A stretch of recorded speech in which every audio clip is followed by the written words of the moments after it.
Eh bien, bonjour et merci de votre invitation.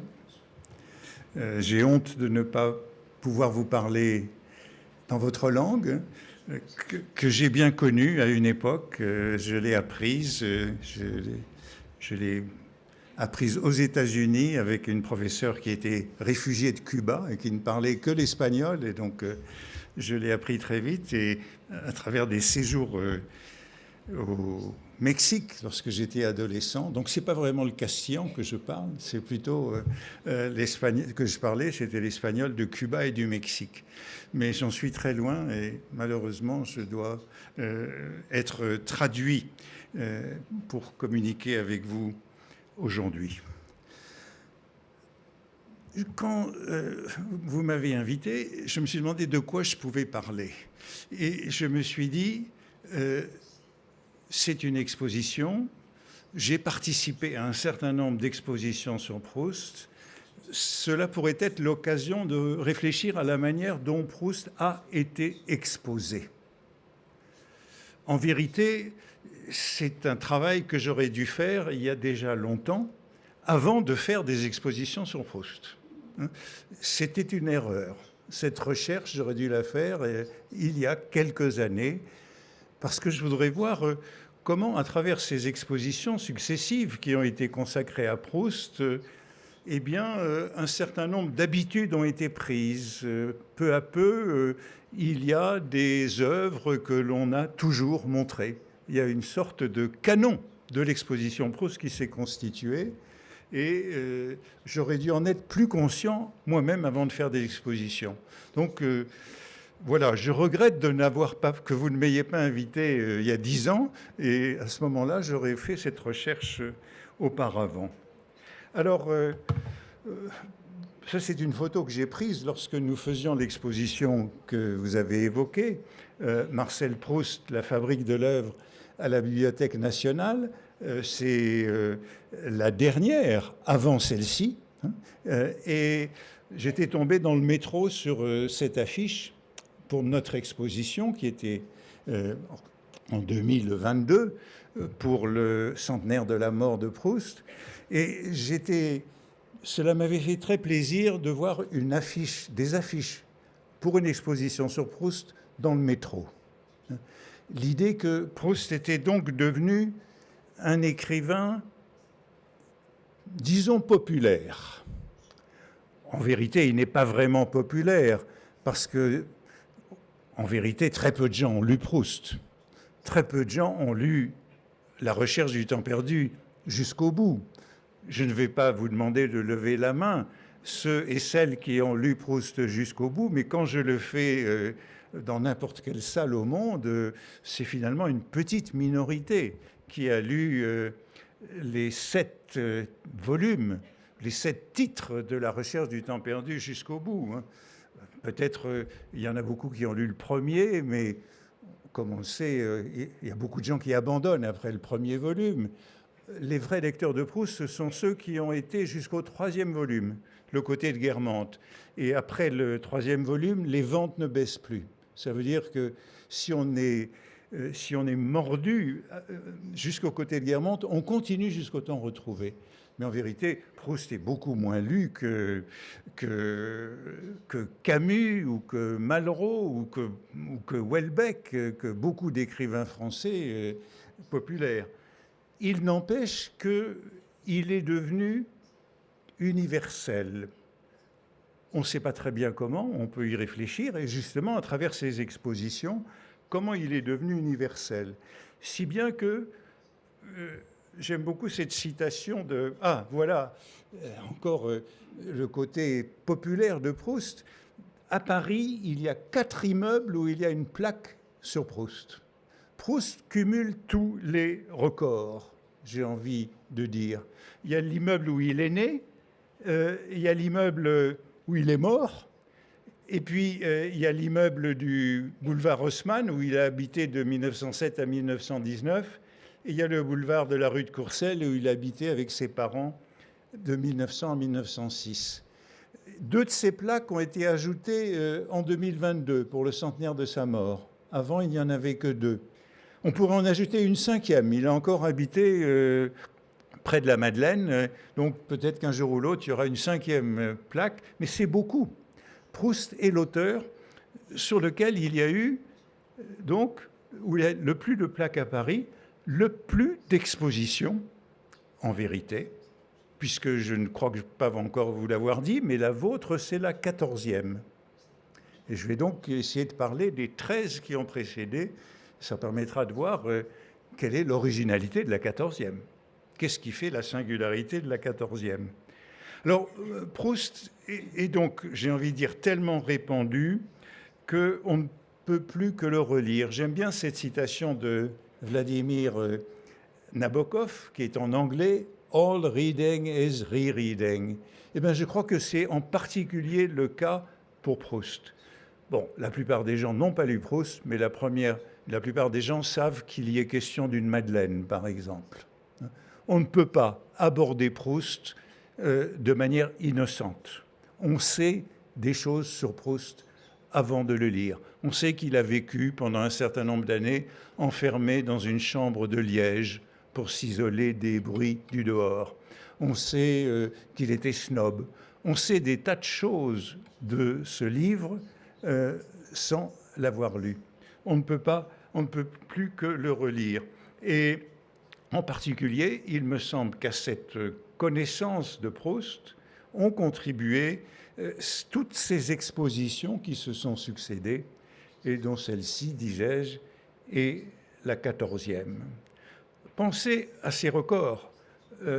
Vous avez cité cette édition de la Pléiade à laquelle j'ai collaboré. Bon, il y a 2 éditions successives de la Pléiade pour Proust.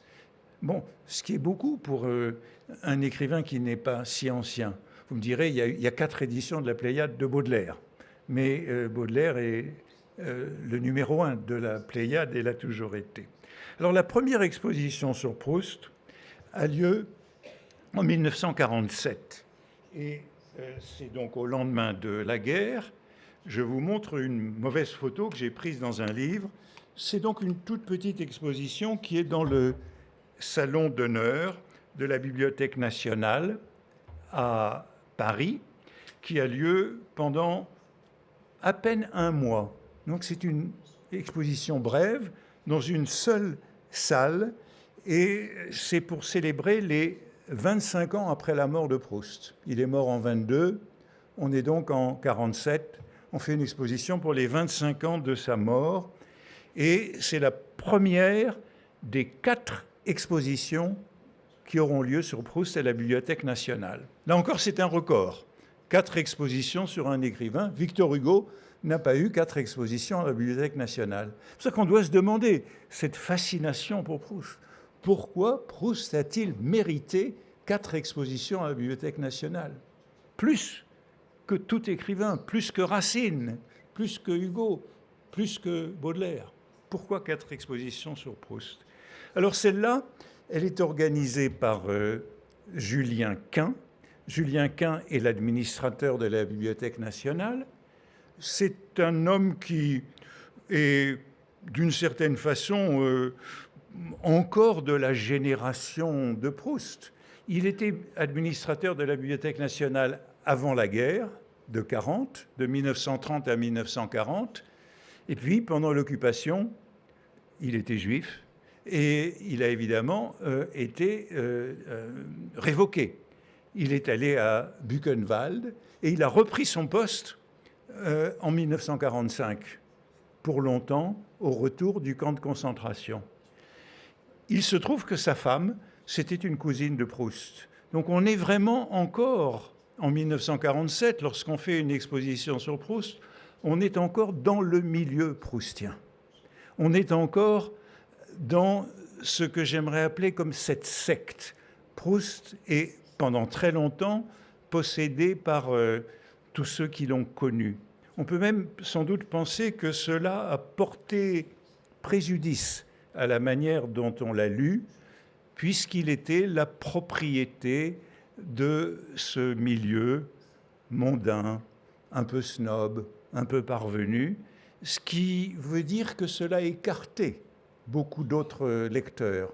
Proust était un auteur que l'on se transmettait entre personnes qui avaient une certaine distinction. Et cette exposition, donc, Julien Quin, c'est donc en quelque sorte un cousin de Proust. Et en gros, tout ce qu'il montre, c'est les papiers qui sont encore dans la famille de Proust. Chez Suzy Mande-Proust, qui est sa nièce, hein, la fille de son frère Robert. Donc on est encore dans la famille, dans le milieu. C'est une modeste exposition dans le salon, mais c'est celle-ci que vous connaissez par cœur, qui est en bas, hein, le tableau de Jacques-Émile Blanche.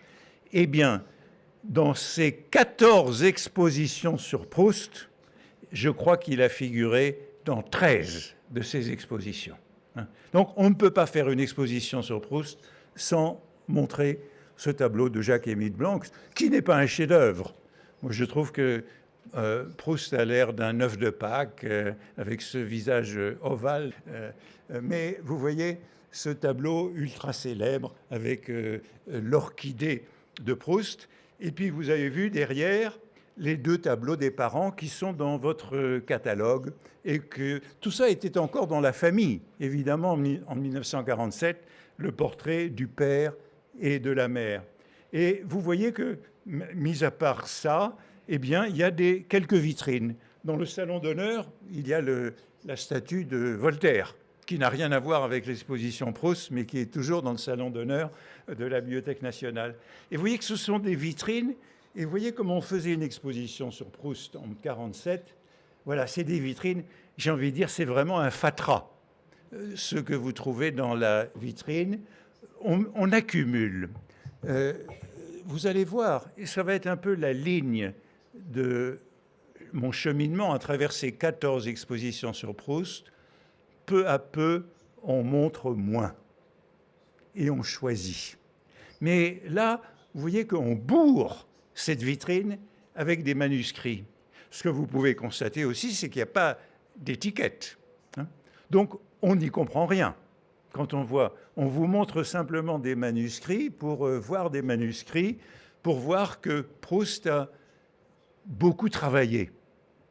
Ce qui est très important de montrer qu'il a beaucoup travaillé, parce qu'il y avait un préjugé contre Proust pendant longtemps, c'est que c'était de la conversation. Il parlait comme on bavardait dans les salons. Mais là, on nous montre des tonnes de cahiers, tous ces cahiers dans lesquels il a travaillé. Et l'exposition était donc conçue avec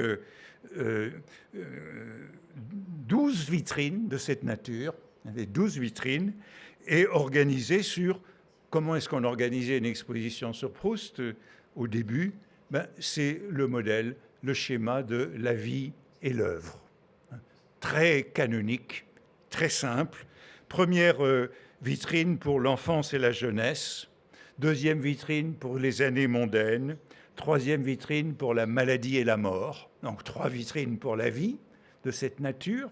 Et puis ensuite, une vitrine pour les premières œuvres, les plaisirs et les jours.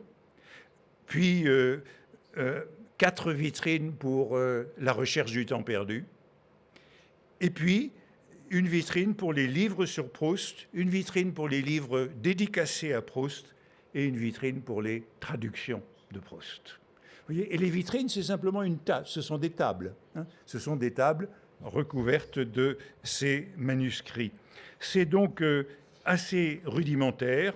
Et vous avez là une vitrine avec donc les cahiers de Proust, les cahiers de Brouillon et les cahiers de Misonnette qui sont ouverts ou fermés. Au fond, vous ne voyez pas grand-chose.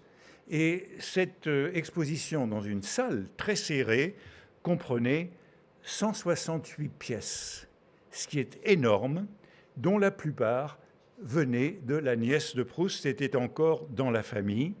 Et il y avait donc les cahiers, les carnets. J'ai envie de dire que c'était une exposition qui enfermait encore Proust dans la famille, dans le milieu, dans la secte. on est encore à l'âge des témoins, de la famille élargie, et les gens publient leurs souvenirs, leurs correspondances, et cela porte au fond détriment à une lecture plus large de Proust.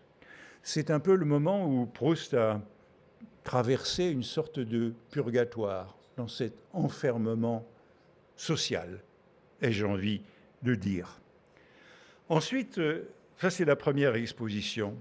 La deuxième exposition et la troisième, c'est très intéressant, elles sont en Angleterre. Proust est un auteur anglais. Proust a été lu très tôt à l'étranger, mais en particulier en anglais, et il y a une traduction en anglais qui est très connue, qui est celle de Scott Moncrief. Je dois ajouter que la première traduction de Proust, du côté de chez Swann, c'est la traduction espagnole de Pedro Salinas en 1920. Celle de Scott Moncrief date de 1922. Donc l'Espagne a été la première langue à traduire Proust. Mais la première exposition, c'est celle-ci, Marcel Proust and His Time, Londres, à la galerie Wildenstein. Et vous voyez que la couverture du catalogue n'est pas particulièrement originale. Qu'a-t-on mis? Le Jacques-Émile Blanche, qui est au fond le cliché de toute exposition proustienne. Je pense que l'exposition prochaine sur Proust, il faudrait éviter d'emprunter au musée d'Orsay le Jacques-Émile Blanche, puisque maintenant il est au musée d'Orsay, il n'est plus dans la famille. Tout le monde le connaît, comme la Madeleine. Alors ce n'est pas la peine de le montrer.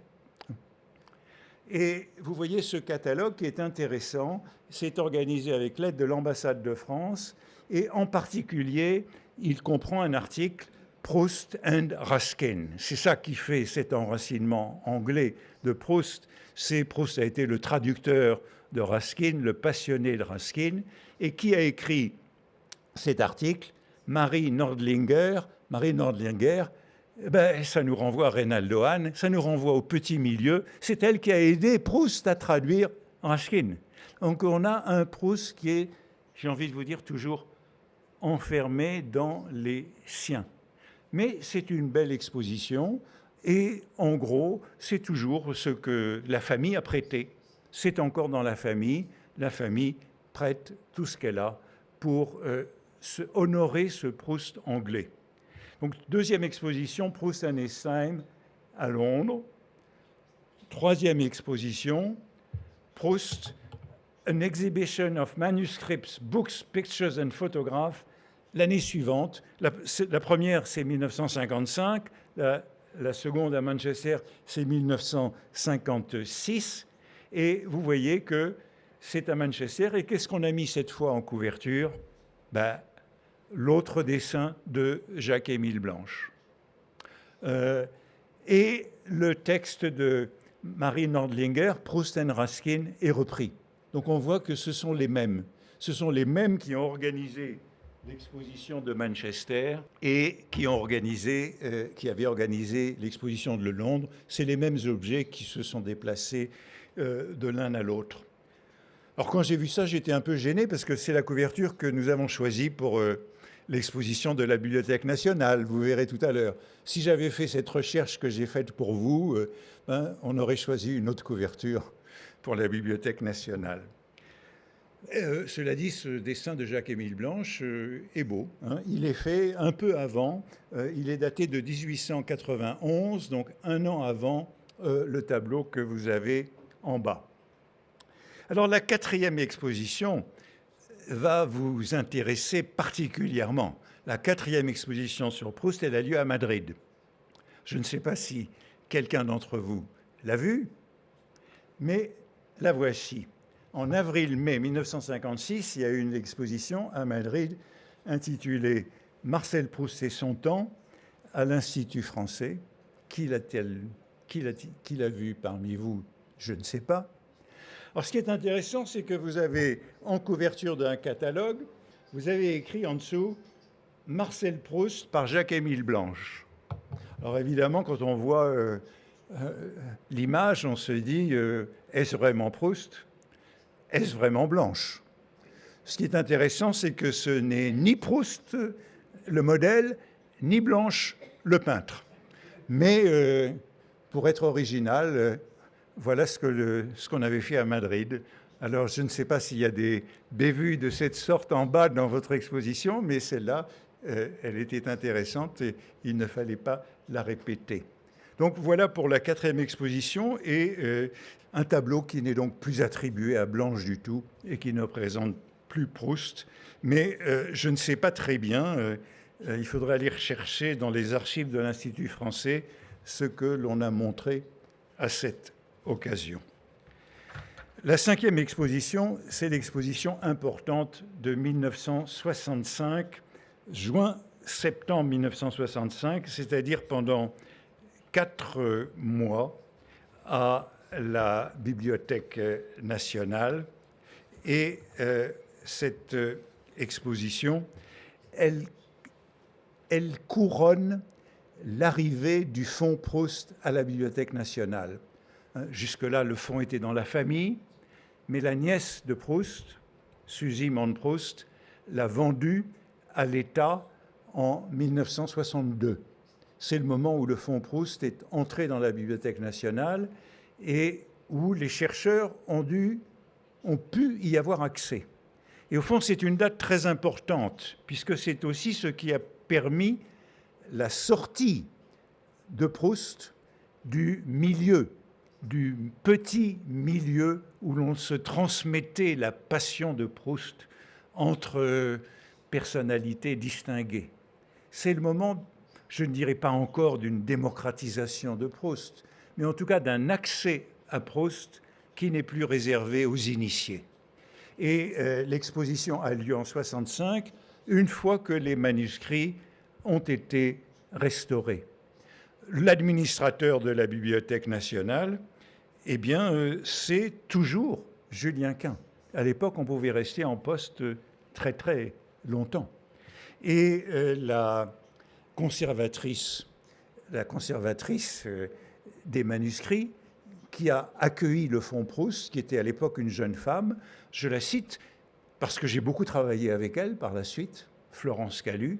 Elle est décédée l'année dernière, mais c'est elle qui était une jeune femme qui a reçu le fonds Proust, qui l'a catalogué et qui a permis aux chercheurs de travailler sur ce fonds Proust par la suite. Donc c'est une exposition encyclopédique, extrêmement riche, et j'ai envie de dire excessive.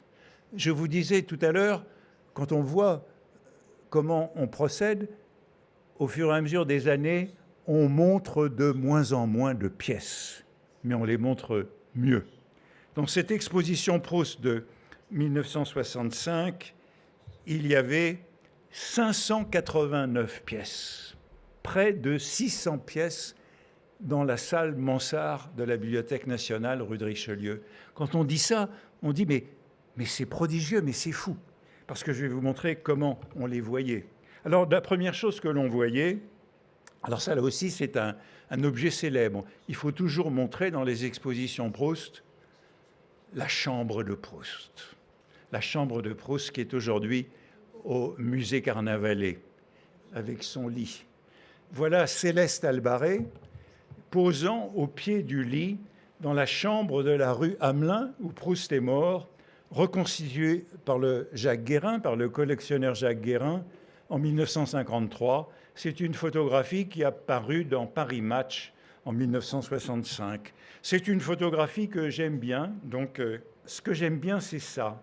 C'est sur la table de chevet, la masse des cahiers de Proust, puisque Proust a travaillé dans son lit.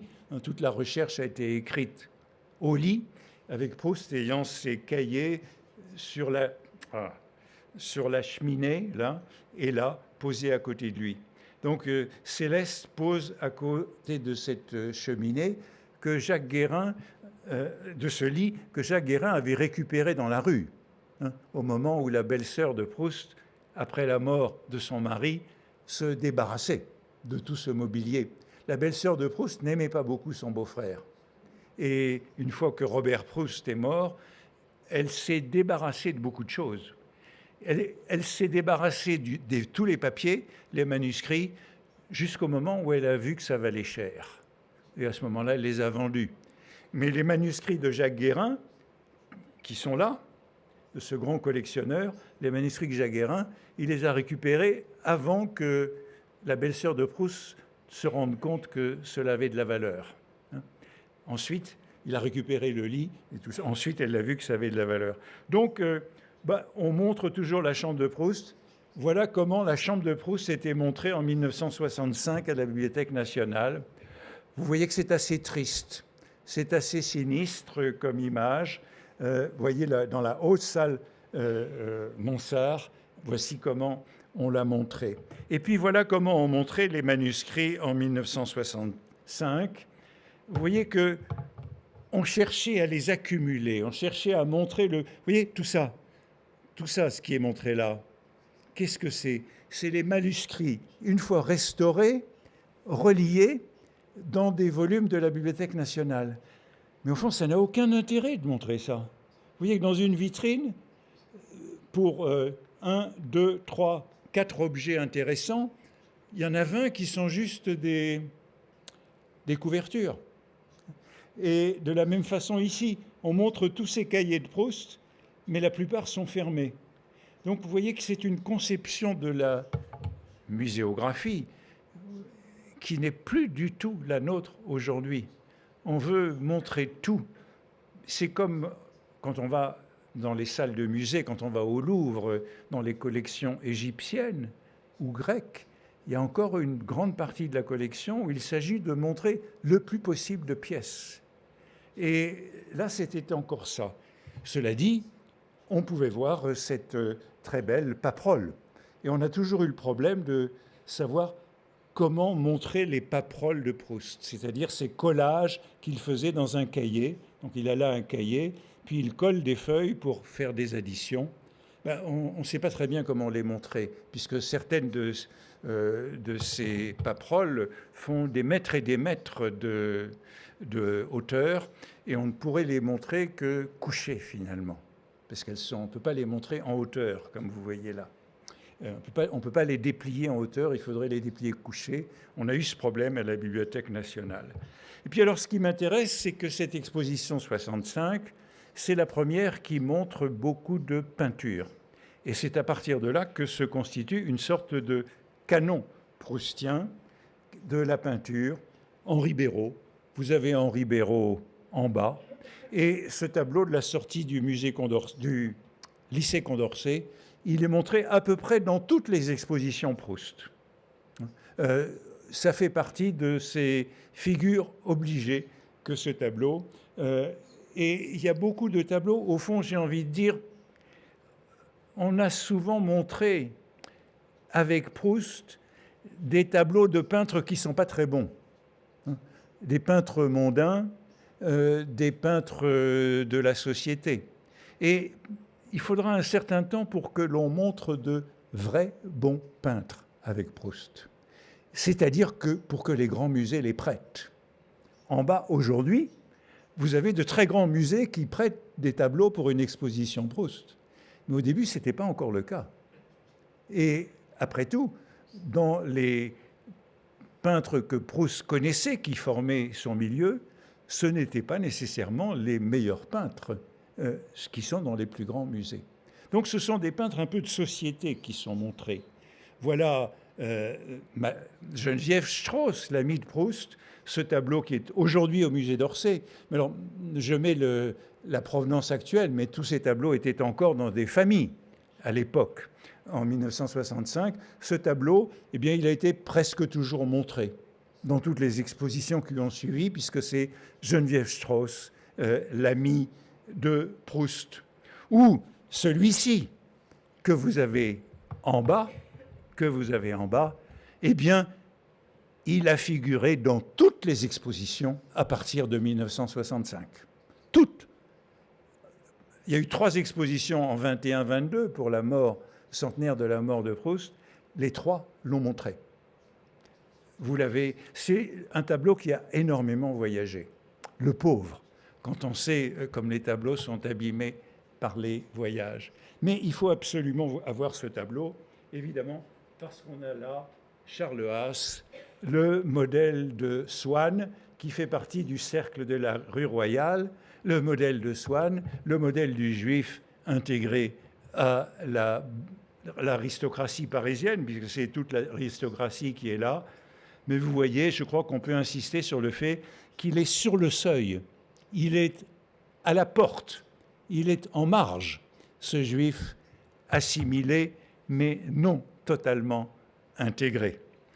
Donc ce tableau sera toujours montré, ou celui-ci, que vous avez aussi en bas, Charles Efrussi par Léon Bonnat, qui est le directeur de la Gazette des Beaux-Arts pour laquelle Proust a écrit. Il a pratiquement toujours été montré depuis 1965, ou Montesquieu. Alors Montesquieu, on a un peu plus le choix. Vous ne l'avez pas en bas, vous en avez deux autres en bas, mais on a Helleu, on peut choisir avec Montesquieu. Vous avez choisi Doucet en bas, qui est très beau et qu'on avait aussi montré. Et alors, c'est la première fois qu'on a droit à un Monet tout de même. C'est un Monet du musée d'Orsay, je ne sais plus où il était à ce moment-là. Et puis Sisley. Alors Sisley, vous avez à peu près le même en bas, hein, de la même année. Et je l'ai mis en rouge, j'ai mis en rouge ce que vous avez dans votre exposition en bas, et que Sisley devient quelque chose que l'on doit montrer quand on parle de Proust. L'église de Moret, le vieux marché, ça fait penser à l'église de Combray. Corot, on commence à montrer Corot, on commence à montrer Chardin. Vous les avez en bas, hein. Ils deviennent des figures obligées de toute exposition sur Proust. Gustave Moreau. Et alors le Gustave Moreau qui est toujours montré, c'est celui-ci la plupart du temps, hein, c'est Orphée, c'est la mort d'Orphée, parce que ce tableau, Proust en parle dans sa correspondance. Et puis, bien sûr, Boudin. Quand on parle de Proust, il faut montrer Boudin, vous l'avez fait, et Whistler. Whistler, c'est presque toujours ce que l'on montre, c'est ces vues de Venise, qui sont très belles, hein, ces eaux fortes de Venise. Mais ce que je voudrais dire, c'est que 1965, 1966, c'est vraiment le moment où Proust entre, ai-je envie de dire, dans la société des loisirs, dans la société de consommation. Proust n'est plus enfermé dans le cercle des initiés. D'abord, les initiés, ils sont tous en train de mourir. Tous ceux qui ont connu Proust, eh bien, Proust est né en 1871. Ils sont presque centenaires. Ils disparaissent. Et j'aime beaucoup cet entretien du fameux portrait souvenir de Proust qui est passé à la télévision en janvier 1962.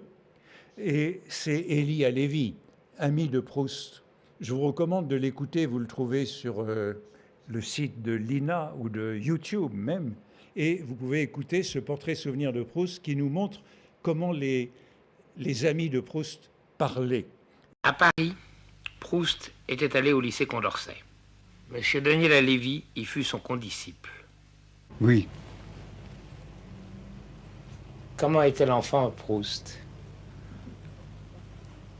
Il est si singulier que j'hésite à vous répondre. Il était bien là, du lycée, et il ne semblait pas qu'il fût tout à fait des nôtres. Alors j'arrête, je voulais vous montrer un ami de Proust, d'enfance, du lycée, en 1962, qui mourra un mois après. Donc c'est bien le signe d'une fin. Et en revanche, ce que je vous montre, ce sont ces magnifiques couvertures du livre de poche qui ont rendu Proust accessible aux nouvelles générations.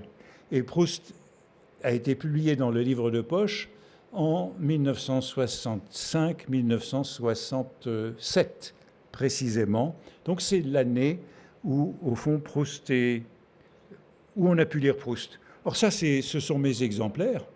Daniel Halévy, 62, c'est pour signaler la fin d'une époque, hein, la fin de l'âge des témoins. Et on entre vers 1965 dans l'âge de ceux qui, au fond, ne s'intéressent pas trop à l'homme, mais s'intéressent à l'œuvre plutôt. Et ça, ce sont mes exemplaires. Et vous voyez qu'ils sont très beaux. C'était de très très belles couvertures qui étaient faites avec tous ces manuscrits qui étaient entrés à la Bibliothèque nationale en 1962. Et c'est avec ces photos, voilà, ça c'est les 4 premiers volumes, et voilà les derniers volumes. Et je crois que ça nous montre bien le moment de tournant où Proust s'est, pour ainsi dire, démocratisé et modernisé. Et c'est ainsi qu'a lieu alors la 6e exposition sur Proust, qui est l'exposition de 1971 au musée Jacquemart-André. Alors, je l'ai vu, donc j'avais 20 ans, en 1971, j'avais lu Proust dans les livres de poche que je viens de vous montrer, et cette exposition est celle qui a été pour moi, et vous m'avez dit que pour vous aussi, une sorte de baptême, d'entrée dans le monde de Proust. C'était une superbe exposition au musée Jacquemart-André, et c'était toujours Julien Quin qui avait pris sa retraite de la Bibliothèque nationale et qui dirigeait le musée. Donc 47, 65, 71, c'est Julien Quin, dont la femme est une cousine de Proust. Et qu'on est encore dans ce monde.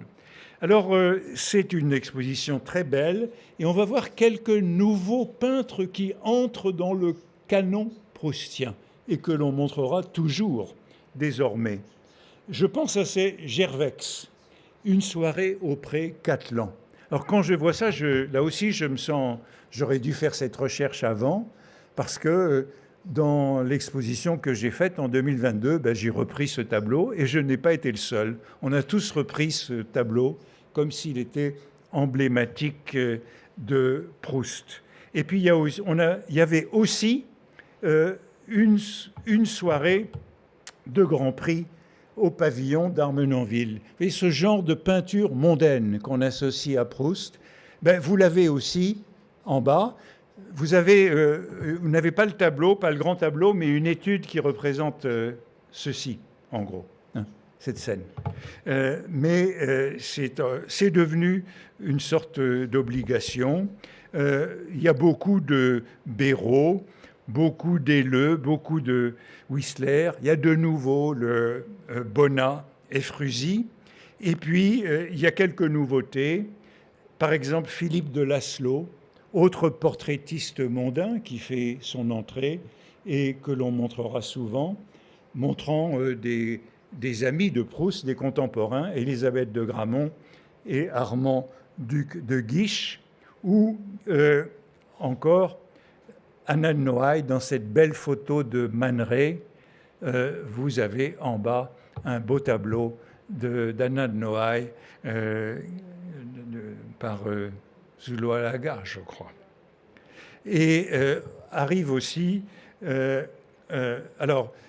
Federico de Madrazo, un Reynaldo Hahn, qui n'est pas le même que celui que vous avez en bas, mais vous voyez que tous ces peintres sont toujours là. Et puis, alors, un certain nombre de documents passionnants. J'aime bien vous montrer celui-là. C'est cette couverture de la NRF du 1er novembre 1922. Donc, Proust est mort le 18. Donc, c'est un numéro qu'il vient de recevoir, dans lequel il y a un extrait de La prisonnière, La regarder dormir. Et puis, en haut, il y a cette note pour Céleste, bicarbonate de soude, je n'en ai pas près de moi. Vous voyez comment Proust communiquait avec Céleste. Alors, en 1971, ce document était encore dans la famille. Il est passé en vente depuis. Mais vous voyez ce genre de mémorabilia que l'on montrait. Et bien sûr, cette photo, alors attribuée à Man Ray, aujourd'hui, vous l'avez en bas, attribuée à Emmanuel Sougès de Proust sur son lit de mort. Ah ben voilà la vraie, celle de Man Ray. Bon, vous voyez la différence. Je crois qu'en bas, vous avez celle d'Emmanuel Sougès et celle de Man Ray. Et voilà le Dunoyer de Segonzac. Alors là aussi, il est montré dans beaucoup d'expositions, ces dessins d'une édition cosaque. Alors j'ai choisi, il y en a plusieurs versions, j'ai choisi celle-là, parce qu'il y a toute une polémique sur le fait de savoir s'il y a vraiment eu un crucifix posé, comme vous voyez là, sur le lit de mort de Proust. C'est le seul indice qu'il ait pu y en avoir un, au moins à un certain moment après la mort de Proust. Mais vous voyez que c'est une exposition encore où on expose en masse. En masse, il y a largement plus de 500 pièces qui sont exposées. Par exemple, il y a 10 Béraud. Béraud, ce peintre de la sortie du lycée Condorcet, qui n'est pas un très très grand peintre. C'est intéressant d'en montrer un en témoignage. En montrer 10, ce n'est peut-être pas nécessaire. Il y a 7 portraits de Sarah Bernard. Un pourrait suffire, mais on montre tous les Sarah Bernard qu'on peut trouver dans les musées et sur le marché. Il y a 4 Réjeanne. Alors c'est très intéressant de voir comment on voulait accumuler dans ces expositions. Et en même temps, je dois bien reconnaître que beaucoup des pièces que nous avons montrées en 2022 étaient déjà là. On peut espérer que nous les avons mieux montrées et qu'elles ont été plus appréciées puisqu'elles étaient plus rares. Mais enfin, je pense qu'on peut dire que c'est cette exposition de 1971 qui a coïncidé avec la véritable canonisation de Proust. J'ai dit, Proust n'est plus enfermé dans une secte, Proust est lu par tout le monde, Proust est lu par la jeunesse. Il y a quelques livres célèbres qui sont écrits sur Proust par des modernes, si l'on veut. Il n'est plus tiré vers le passé de la fin du XIXe siècle. Et beaucoup de philosophes, de critiques modernes commencent à parler de lui au début des années 70. La 7e exposition et la 8e, ce sont des expositions plus petites qui ont eu lieu en 1991 et 1992. Celle de 1991 s'appelle « Proust et les peintres » au musée de Chartres, et celle de 92 s'appelle « Les figures d'Elstir, Proust et la peinture », et elle est au musée de Caen. Et j'ai envie de dire que par leur nombre et par leur ambition, c'est celles qui sont au fond les plus proches de celle qui a été réalisée ici, avec en gros, disons une centaine. On est de l'ordre de la centaine de pièces et on commence à pouvoir montrer de très bons peintres sur Proust. Donc ce sont les mêmes, mais on voit arriver par exemple Degas dans l'exposition en bas. L'un des chefs-d'œuvre, à mon sens, c'est le Degas qui est là, les femmes avec les chapeaux. En voyant l'exposition hier, c'est ce qui m'a paru vraiment le plus beau. Ce sont des expositions donc d'une centaine de pièces avec une ambition plus limitée et envie d'avoir un certain nombre de très beaux tableaux. Et puis alors viennent les expositions auxquelles il m'est arrivé de collaborer pour le meilleur et pour le pire. La grande exposition de 1999-2000 à la Bibliothèque nationale, Marcel Proust, l'écriture et les arts, où vous le voyez, on a repris le blanche pour le catalogue, et vous voyez que cette exposition est faite par Florence Calu, donc la grande conservatrice des manuscrits depuis toujours, Henri Loirette, qui était le directeur du musée d'Orsay, et donc ça permettait d'avoir les beaux tableaux du musée d'Orsay, et Jean-Yves Tadier, le spécialiste de Proust avec qui j'ai beaucoup travaillé et fait des œuvres de la Pléiade. Et donc là, on a beaucoup de tableaux, voilà, je voulais vous montrer ça parce qu'il y a ce beau Jacques-Émile Blanche de Daniel Halévy que vous avez vu vieillard en 1962. Là, vous le voyez enfant, lorsqu'il était ami de Proust en 1885.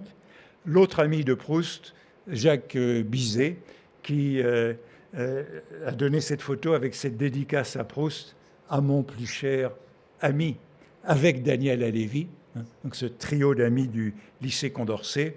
Et là, on a 324 pièces dans cette exposition, ce qui est encore beaucoup, mais vous le voyez, c'est la moitié de 1965, avec beaucoup plus d'espace.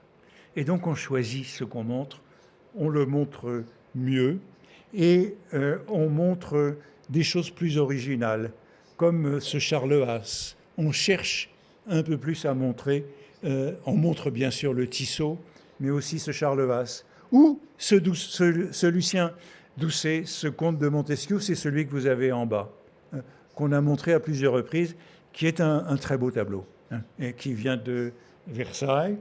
Ou ce Jacques-Émile Blanche, la princesse de Polignac. Alors j'ai un faible pour Vinaretta Singer, princesse de Polignac.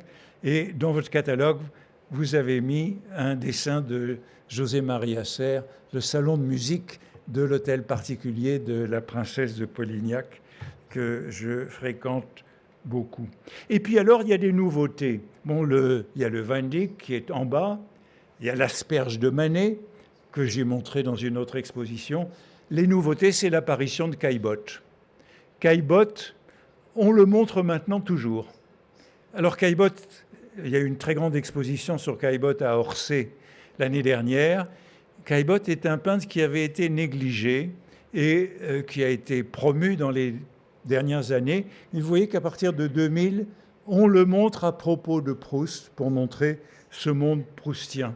Ou alors, on a montré là ce Prinet. Prinet, qui devient le peintre de Cabourg et qui est en bas. C'est le même tableau, la plage de Cabourg de Belfort, que vous avez emprunté. C'est la première fois qu'on montre un Prinet pour parler de Proust, puisque Prinet, ce peintre, était à Cabourg en même temps que Proust dans les mêmes années. Ou c'est aussi, on commence à insister, et c'est une grande nouveauté, on commence à insister en 2000 sur la modernité de Proust. Vous avez en bas une salle qui s'intitule « Modernité ». J'ai essayé de dire que jusqu'à présent, on voyait plutôt Proust comme un homme de la fin du XIXe siècle. Et à partir d'un certain moment, on l'a vu comme contemporain des ballets russes, contemporain de Stravinsky, contemporain de Picasso, contemporain du cubisme. Et c'est ce que vous avez montré en bas. Et ça apparaît à cette exposition, contemporain de la voiture et de la technique. Et on montre pour la première fois un Picasso à côté de Proust. Un Picasso pour comprendre Proust. Alors, vous voyez, c'est un Proust moderne. Accent sur le Proust moderne à partir de ce moment-là. Ah, c'est une exposition. La 10e, c'est une exposition que j'ai faite moi-même à la Morgan Library, qui était une petite exposition de manuscrits. Vous voyez comment on montrait les livres. Vous avez fait un autre choix en bas. Comment on montrait les livres. Il y avait des livres et des manuscrits. Et vous voyez que c'est beaucoup plus sélectif. On en met beaucoup moins et on les montre mieux à ce moment-là. Et puis, alors, les 3 grandes expositions de 21-22 pour le centenaire. L'exposition du musée Carnavalet avec le Blanche, l'exposition Proust du côté de la mer du musée d'art et d'histoire du judaïsme et l'exposition de la fabrique de l'œuvre à la Bibliothèque nationale. Et bon, j'ai contribué à 2 d'entre elles et je passerai assez vite sur elles, mais vous voyez qu'on montre toujours la chambre de Proust, mais un peu mieux qu'en 65, un peu mieux disposée. Et puis, on montre toujours du Prinet. Prinet, vous en avez 2 en bas. Prinet, ça devient une obligation au musée Carnavalet. On montre du Caillebotte, ce très beau détail du Caillebotte des rues de Paris. Prinet, Caillebotte, on ne peut plus s'en passer quand on parle de Proust. Ça devient inévitable. On montre Bonnard, promenade des nourrices. On montre Vuillard. Voilà. Quand on parle de Proust, vous voyez qu'on a changé un peu de peintre. On montre toujours Bonnard, Vuillard. Et puis on parle aussi, nouveauté, on parle de l'homosexualité, ce dont il n'était pas beaucoup question jusque-là. On montre la photo d'Albert Lecusia et la carte postale de l'hôtel Marigny dans toutes les expositions, l'hôtel de Jupien, modèle de l'hôtel de Jupien dans le temps retrouvé.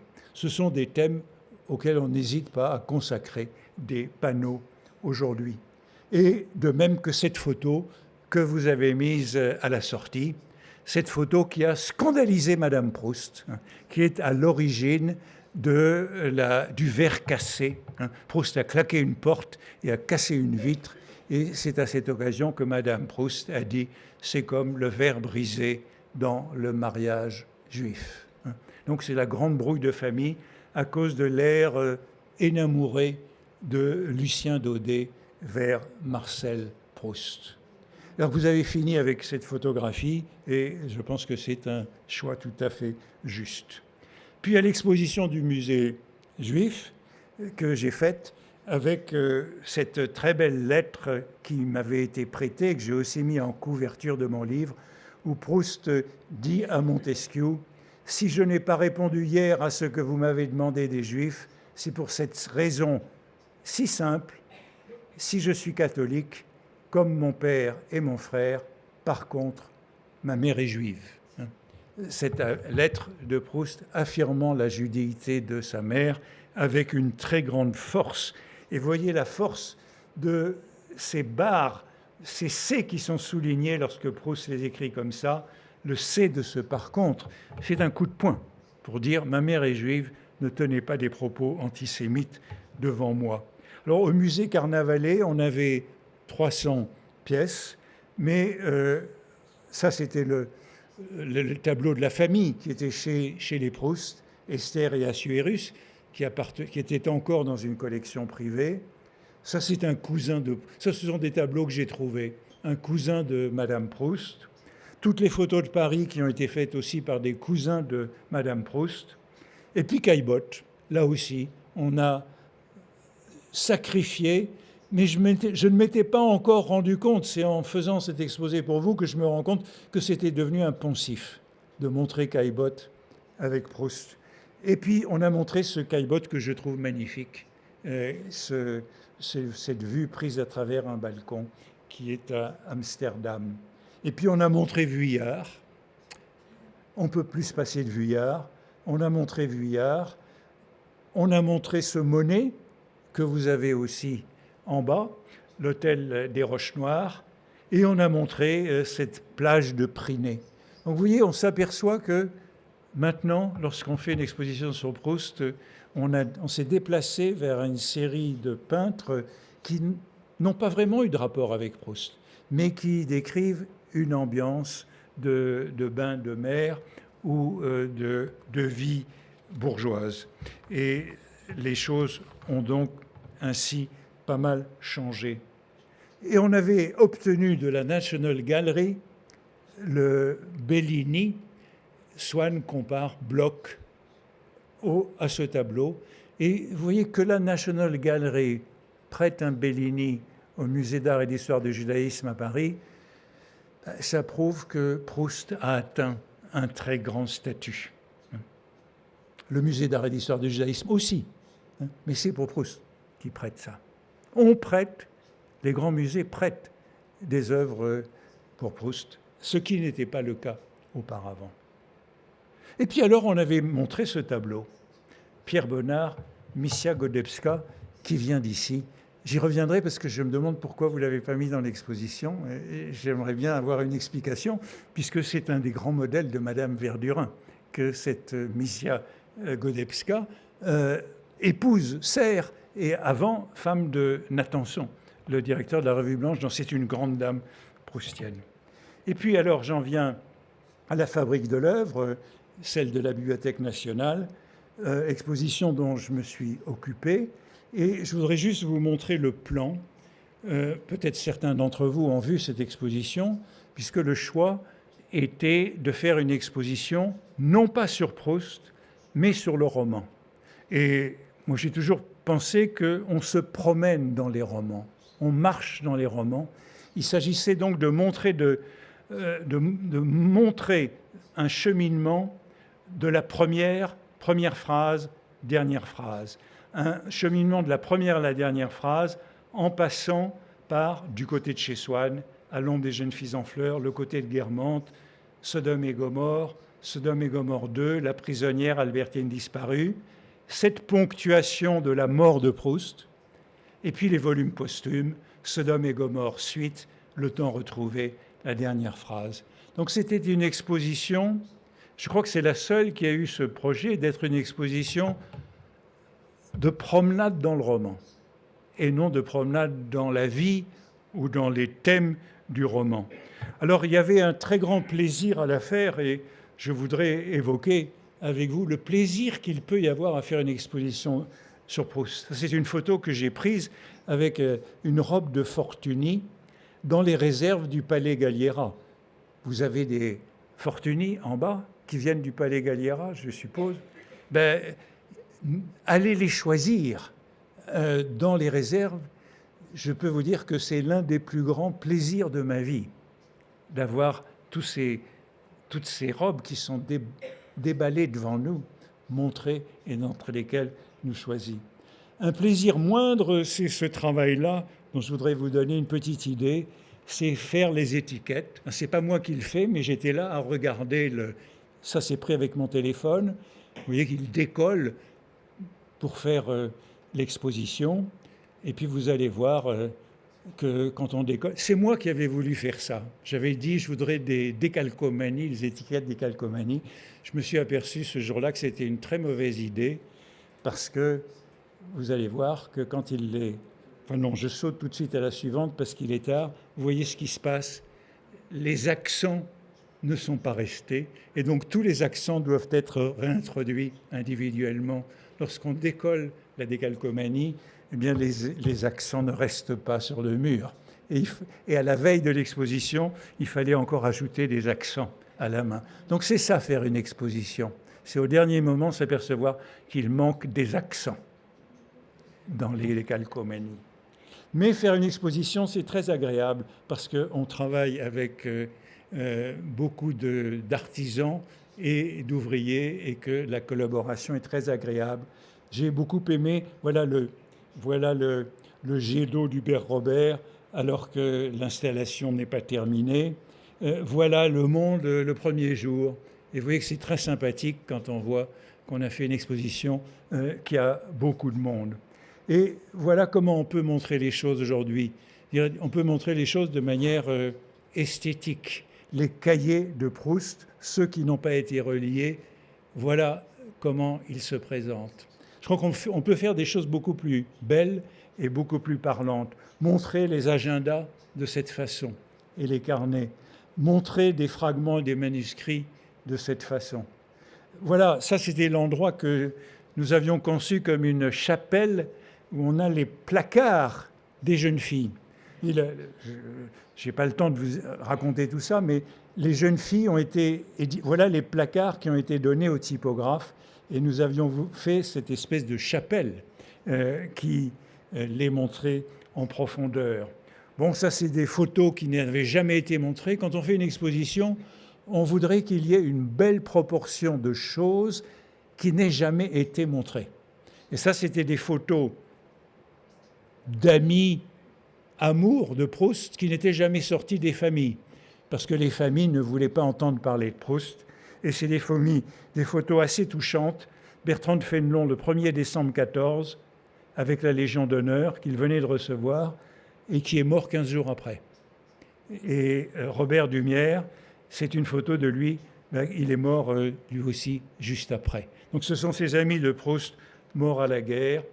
Et puis de nouveau Vuillard, voilà ce très beau Vuillard que j'aime beaucoup, qui pour moi c'est le sommeil de Proust dans les premières pages du livre, ou ce Vuillard, le métro, pour les bombardements de Paris, où on va à l'abri dans le métro, ou ce Monet que vous avez en bas, que nous avons montré à la Bibliothèque nationale, dont Proust dit « le plus beau tableau de Claude Monet que je sache », selon Proust qui a pu le voir chez la princesse de Polignac, Vinaretta Singer. Alors je ne suis pas du même avis, je ne pense pas que ce soit le plus beau tableau de Monet, mais c'était ce que Proust disait, peut-être comme il avait l'habitude de flatter beaucoup les gens. Bon, ça, je passe. C'est le bureau du président de la République, Emmanuel Macron, à qui je venais de donner les essais de Proust. Et on voyait les essais de Proust sur son bureau avec Manet à côté. Donc, quand je lui ai donné les essais de Proust, c'était le jour où j'ai été reçu par Emmanuel. Quand on est reçu à l'Académie française, on doit être reçu par le président de la République. Et j'ai été reçu avec Mario Vargas Llosa, qui avait été élu juste avant moi. Donc on a été reçus tous les deux à dîner avec Hélène Carrère d'Ancos, qui était secrétaire perpétuelle de l'Académie.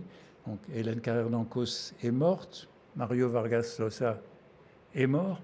Et donc de ce dîner où j'ai donné ce livre à Emmanuel Macron, eh bien je suis le seul survivant avec lui. Et nous en parlerons la prochaine fois que je le verrai. Et puis cette photo, alors je l'aime pas beaucoup cette photo, à vrai dire, mais ce que j'aime, c'est ça, c'est que le collectionneur qui a cette photo de Man Ray a aussi ce petit billet. Vous savez, il y avait tous ces petits billets de Proust à Céleste. Céleste, je voudrais une tasse à thé vide et du sucre, qu'il a collé sur la photo de Man Ray. Puis cette commode que j'avais voulu montrer, parce que... et puis, je n'insiste pas, cette commode que j'avais voulu montrer parce qu'elle a des incrustations en Wedgwood. Et les incrustations en Wedgwood, dans une commode Empire, c'est ce que l'on trouve chez la duchesse de Guermantes. Très fière de ces meubles Empire avec des incrustations en Wedgwood que le Louvre nous a prêté. Et voilà ce qui était pour moi le chef-d'œuvre. C'était cette cape du soir de Doucet que nous avions trouvée au Palais Galliera. C'est comme ça que je vois Madame Swann, Odette Swann. Mais elle est en tellement mauvais état qu'on n'avait pas le droit de la montrer sur un mannequin et qu'on était obligé de la montrer couchée. Et c'est pour ça qu'elle occupait beaucoup de place. Quand on fait une exposition, on pense en termes d'espace. Elle prenait beaucoup de place. On a sacrifié beaucoup de place pour la montrer. Mais c'était, je crois, notre plus belle pièce. Bon, ça, c'était l'atmosphère des salles sombres. Parce qu'on parcourait la recherche et chaque salle avait une couleur. Une couleur à l'ombre des jeunes filles en fleurs, c'était le soleil de Balbec. Puis on arrivait là dans Guermantes rouge, et voilà les derniers volumes cette obscurité, une fois qu'on entre dans le monde de Sodome, qui occupe une bonne moitié de la recherche du temps perdu. Et puis je passe à votre exposition avec quelques mots pour finir. Donc, je dirais simplement, pour finir de cette exposition, bon, il y a évidemment le Tissot que l'on a trouvé dans toutes les expositions depuis 1965. Pas une ne l'a évité. Bon, peut-être dirais-je un mot du Pissarro qui est en frontispice, puisque c'est aussi un tableau dont la propriété peut être contestée. L'afficher en frontispice, c'est une déclaration très forte, m'a-t-il semblé. Vous avez insisté sur la modernité. Comme je l'ai dit, ce accent sur la modernité, il apparaît à partir des années 2000. On montre les ballets russes. Vous avez montré Maurice Busset, qui était déjà montré à Carnavalet. Vous avez montré Léger, Balla, Kupka. À la Bibliothèque nationale, on a montré Kupka. À Carnavalet, je crois qu'ils ont montré Balla. Donc on montre de plus en plus des tableaux de la modernité. Bien sûr, vous avez montré... ah oui, je voulais vous montrer ce pauvre Tissot qui a tellement voyagé. Voilà comment il arrive, hein, avec les conservateurs qui inspectent dans quel état ils sont à la sortie. lorsqu'on décroche le tableau, on vient inspecter avec une loupe et une lumière rasante tous les détails du tableau. Le voilà qui est embarqué, c'est son dernier départ avant d'être venu ici. Et le voilà qui entre dans un camion dans le sous-sol de la Bibliothèque nationale. C'est ça aussi une exposition, hein. C'est beaucoup de manutention, et une manutention qui n'est pas toujours très bonne pour les tableaux. Voilà le Pissarro que vous avez mis en frontispice. Alors le Vuillard, je croyais que je l'avais vu dans le catalogue, mais je ne l'ai pas vu à l'exposition. Vous me donnerez l'explication. Et puis, je finis avec ce Priné, parce que c'est un Priné que nous venons d'acheter pour le musée Marcel Proust d'Illiers-Combray, en faisant le constat que Priné, il est devenu vraiment une figure obligée de toute exposition Proust. Alors, vous allez m'expliquer pourquoi il n'y a pas Misia Godebska, hein. Dans La recherche du temps perdu, elle s'appelle la princesse Yurbeletsiev, hein, et elle s'était mariée d'abord avec Thaddée Nathanson, le directeur de la Revue Blanche, très proche de Proust. Puis elle a épousé le richissime Alfred Edwards, et elle est la mécène des ballets russes. Puis elle se remariera avec le peintre José Maria Serre, et Cocteau l'appelait Madame Verdurinska. Alors, Madame Verdurinska, je pense qu'elle aurait pu être descendue d'où elle est et elle aurait pu dignement figurer dans l'exposition. Alors, vous voyez, si je résume en un mot la trajectoire que j'ai esquissée en 14 expositions Proust, vous êtes la 14e. Eh bien, il y a de plus en plus de tableaux et de plus en plus de très beaux tableaux. La conclusion de votre exposition en bas avec les deux Rembrandt, dont le Rembrandt qui vient du Prado. Hein. Ah oui, il vient d'ici et l'autre vient d'Amsterdam. Quel est le tableau du... J'ai vu un tableau du Prado en bas, je ne sais plus ce que c'est. Vous me direz. Il y a un tableau du... Non, donc, oui, il vient d'Amsterdam. Les deux Rembrandt. Bon, on montre un Rembrandt, un des derniers autoportraits, ici. Donc, de plus en plus de tableaux. Les musées prêtent plus généreusement au fur et à mesure que Proust a été de plus en plus panthéonisé. Cette sorte d'universalité et d'éminence de Proust fait qu'on a moins de peine que lorsque, je vous disais, nous avons fait l'exposition au musée d'art et d'histoire du judaïsme. Nous avons demandé le Bellini à la National Gallery par acquis de conscience, sans penser qu'ils nous le prêteraient. Et ils nous l'ont prêté. Le Louvre, Orsay, la National Gallery, vous avez, je crois, en bas un tableau de la National Gallery of Art de Washington, m'a-t-il semblé, le Rijksmuseum, le Mauritshuis Suisse, Gulbenkian, Beyeler, on prête pour Proust. Et l'autre ligne que j'ai suivie, on montre de moins en moins de pièces, mais on les montre beaucoup mieux. Et je crois que c'est ce qui est arrivé ici aussi. Alors, on prête pour Proust. Alors, on prête bien sûr pour le musée Thyssen-Bornemisza, mais c'est aussi parce que c'est pour Proust.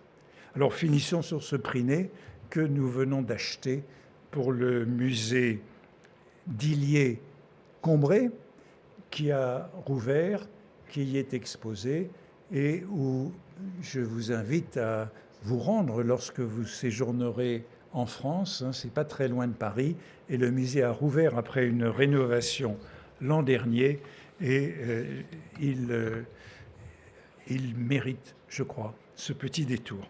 Merci beaucoup.